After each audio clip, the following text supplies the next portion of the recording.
The northwestern Bahamas experienced the catastrophic Hurricane Dorian. The Bahamas Ministry of Tourism continues with its aggressive communication strategy to ensure that messages of relief and accuracy are distributed globally. We know at the beginning of any storm, the Ministry of Tourism really is the voice for the world. We have to ensure, first of all, our visitors who are here, where they're staying, that they leave the island. That is always the preferred option if we know that a hurricane is going to hit.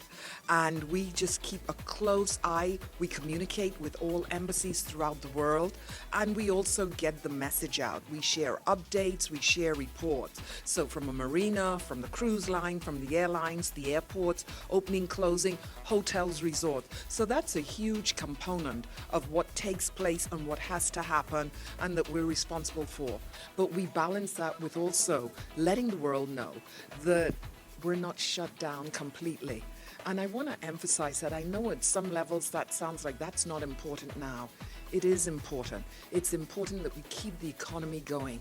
So the fact that New Providence, Paradise Island, Eleuthera, Exuma, major tourism islands for us are open means that the economy can keep going and we can continue to lend vital support to Abaco and also to Grand Bahama. When asked about the relief efforts conducted on behalf of the Bahamas Ministry of Tourism, the Director General had this to share.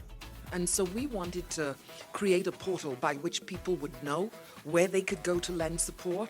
We wanted to highlight NEMA. We wanted to highlight the Red Cross. So this wasn't necessarily about tourism, but it was creating in the first instance a portal, bahamas.com/relief.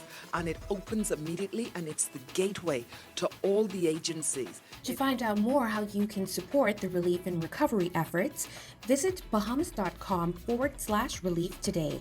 I'm Marissa Demerit, and this is Tourism Today.